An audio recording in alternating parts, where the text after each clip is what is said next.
Hey down, this is Dave Decide. Today I want to get into a fan invading BTS's privacy, or what is believed to be, and people scared for Jimin's safety asking Jimin to leave. I also wanted to get into J-Hope doing something really amazing and calling out names at Lollapalooza. So hater or not, make sure you're subscribed with the notification bell on. Grab his see spilling mug merch. Let's get into it. If you're not aware, J-Hope was just at Lollapalooza and he was there to perform his new songs and some old ones as well. People were very excited as this may be one of the bigger shows that J-Hope will perform his solo album at. J-Hope mentioned being too scared or not ready to do a full-blown world tour yet, and so we don't know if we will get a world tour for this album, but I'm sure he will consider it for maybe the next album. I just assume there will be another one. J-Hope ended up being one of the most talked about acts at Lollapalooza for many reasons. The first one being the fact that he was even there. Being one of the first Korean solo artists to perform there really highlights how far not only K-pop has come, but how far his own name has come. Performing for an event like this is vital for a solo artist's career. A lot of the people that are there are probably there to see other artists. Of course, there were a ton of armies at the event, but there are obviously a ton of other artists' fandoms that attended to see their favorites. And so this is a big opportunity for any artist to really showcase their best work and really show a bunch of new eyeballs and people who have never heard of them or weren't interested in them, but now will give their music a listen. J-Hope performed his song What If, which I am reacting to on my Patreon today, so if you want to check it out with me, I'll link my Patreon below. The performance was definitely heavily spoken about given the message. Right off the bat for this song, he featured Wu-Tang Clan's Old Dirty's face, and this is just an amazing homage to an icon. And Lollapalooza is a music festival, so to give homage to an iconic person will immediately just turn heads. The song What If, the lyrics translates to a song that talks about J-Hope's doubt in life and his music. It really is a perfect song to pay homage to someone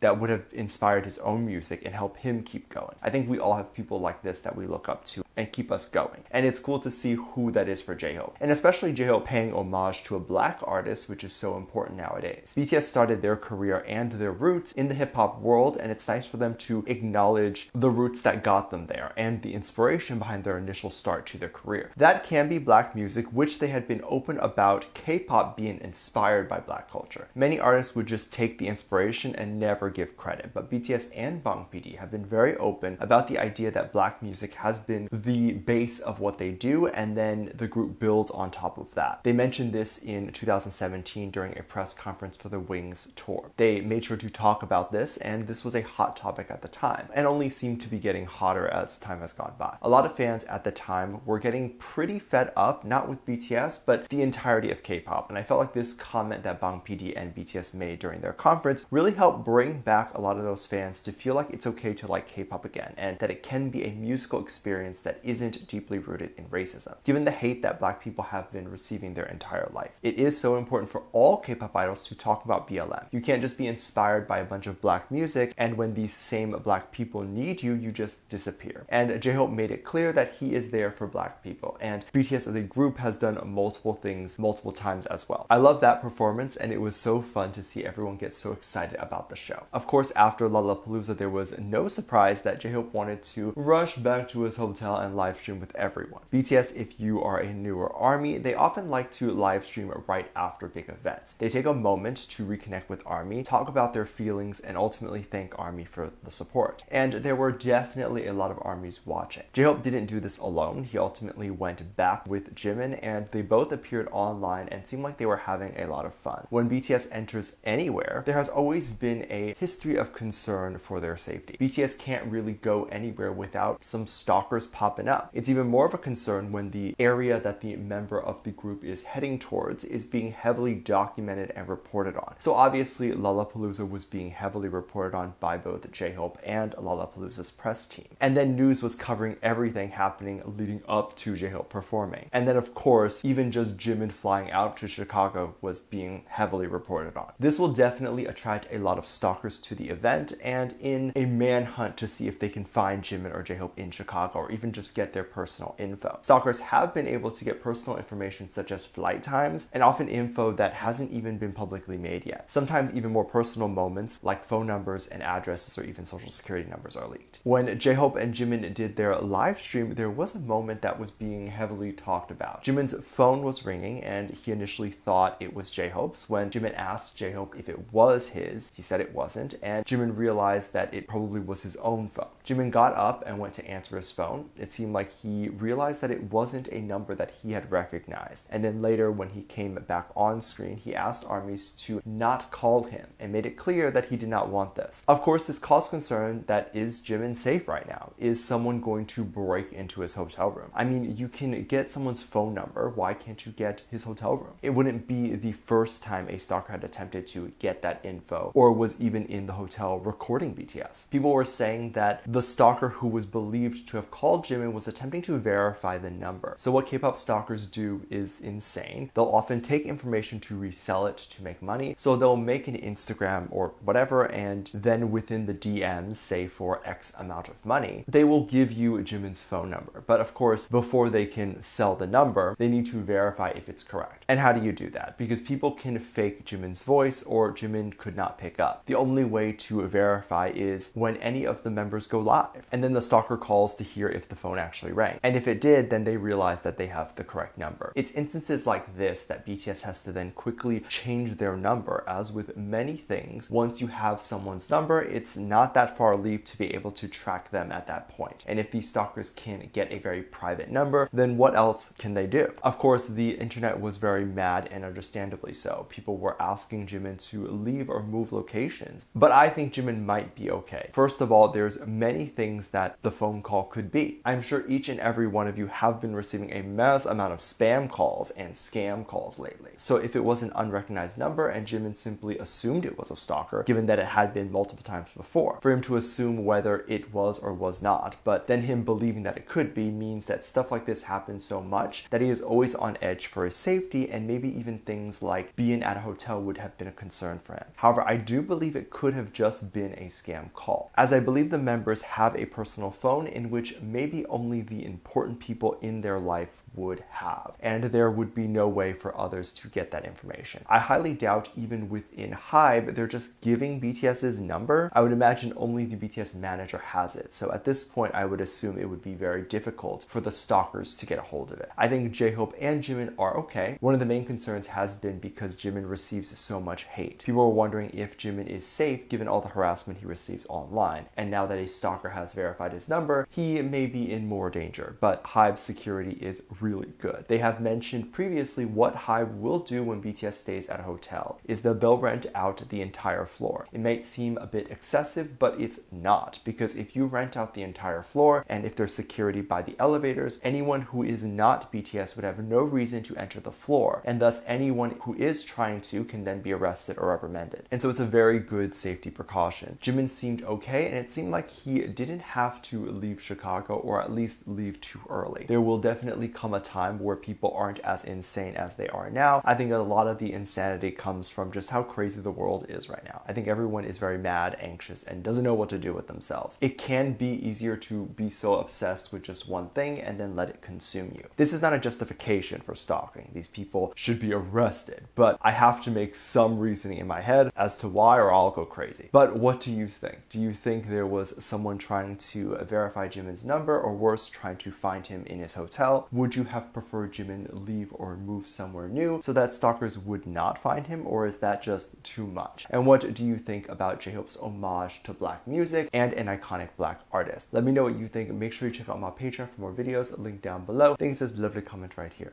Love you, bye.